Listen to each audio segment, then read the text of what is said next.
നമസ്കാരം, എല്ലാവർക്കും നമ്മുടെ പുതിയൊരു വീഡിയോയിലേക്ക് സ്വാഗതം. ഇന്ന് നമുക്ക് നല്ല കിഡിലൻ ടേസ്റ്റിലൊരു ബീട്രൂട്ട് പുട്ടുണ്ടാക്കിയാലോ. നല്ല അടിപൊളി ടേസ്റ്റാണ് കേട്ടോ. നമുക്ക് പെട്ടെന്ന് തന്നെ ചെയ്തെടുക്കാനും പറ്റും. അപ്പോൾ ഇതെങ്ങനെയാണ് ചെയ്യുന്നത് നമുക്കൊന്ന് കണ്ടു നോക്കിയാലോ.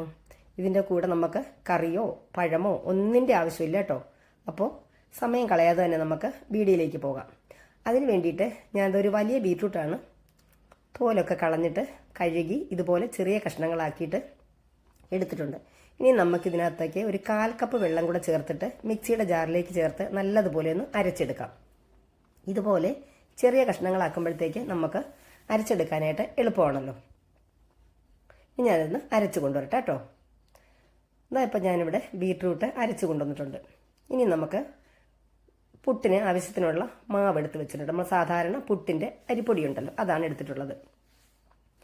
ഇതിലേക്ക് ഒരല്പം ഉപ്പ് കൂടി ചേർത്തിട്ട് നമുക്കിത് ഈ അരച്ച് കൊണ്ടുവന്ന ബീട്രൂട്ട് കൂടി ചേർത്തിട്ട് നന്നായിട്ടൊന്ന് നനച്ചെടുക്കാം.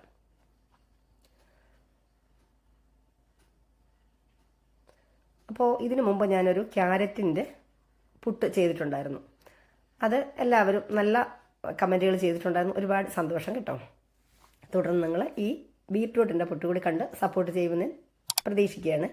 പക്ഷേ ക്യാരറ്റ് പുട്ട് നമ്മൾ ഉണ്ടാക്കിയത് ക്യാരറ്റ് ഗ്രേറ്റ് ചെയ്തിട്ട് ഒന്ന് വഴറ്റിയാണ് എടുത്തിട്ടുണ്ടായിരുന്നത്. ഇത് നമുക്ക് അത്രയും സമയം പോകുന്നില്ല. നമുക്കിത് അരച്ചെടുക്കുമ്പം കുറച്ചുകൂടെ നമുക്ക് പണി എളുപ്പമാണ്, ടേസ്റ്റും കൂടുതലാണ്.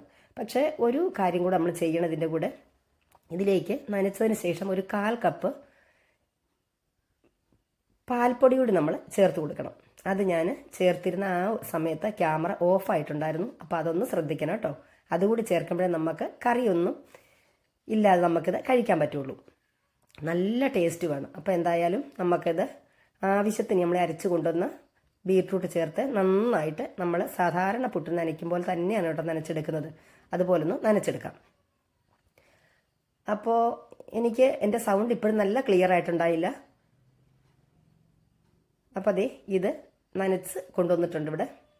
ഇനി നമുക്ക് സാധാരണ പുട്ടിന് മാവ് നിറയ്ക്കുന്ന പോലെ തന്നെ ചില്ലിട്ട് കൊടുത്തിട്ട്, ഞാൻ ചിരട്ടപ്പുട്ടിൻ്റെ അച്ചാണ് എടുത്തിട്ടുള്ളത്, അതിലേക്ക് ചില്ലിട്ട് കൊടുത്തിട്ട് ഇനി നമുക്ക് ആവശ്യത്തിന് തേങ്ങ ചേർത്ത് കൊടുക്കാം. ഇനി ഇതിലേക്ക് നമുക്ക് നമ്മൾ നനച്ചെടുത്തിട്ടുള്ള പുട്ട് മാവങ്ങ് ചേർത്ത് കൊടുക്കാം.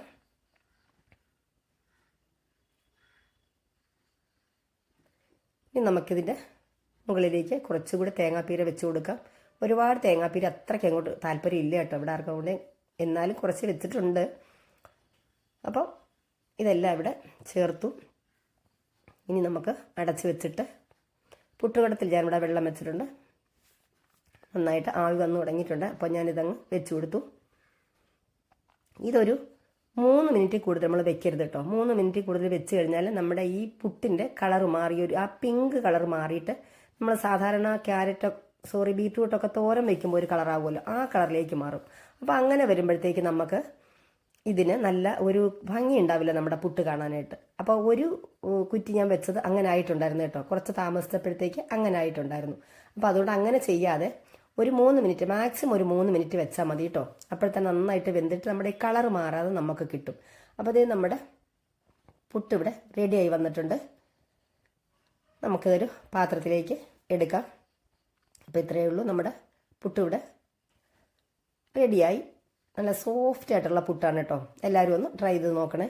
അപ്പോൾ എനിക്കൊരു കമൻറ്റ് ഉണ്ടായിരുന്നു, ഉവാവൊക്കെ കുറഞ്ഞിട്ടുണ്ടെന്ന്. സുപ്രിയ വ്ളോഗ്സാണ് ഉണ്ടായിരുന്നത്. Thank you Supriya. ഉവാവ് കുറഞ്ഞിട്ടില്ല, കുറഞ്ഞ് വരുന്നതേ ഉള്ളൂ. സൗണ്ടിൻ്റെ പ്രശ്നം നിങ്ങൾക്ക് മനസ്സിലാവും, ഇപ്പോഴും പ്രശ്നമാണ്. അപ്പോൾ എന്തായാലും നമ്മുടെ സൂപ്പർ ടേസ്റ്റിൽ പുട്ട് ഇവിടെ ബീട്രൂട്ട് പുട്ട് റെഡി ആയിട്ടുണ്ട്. Thank you.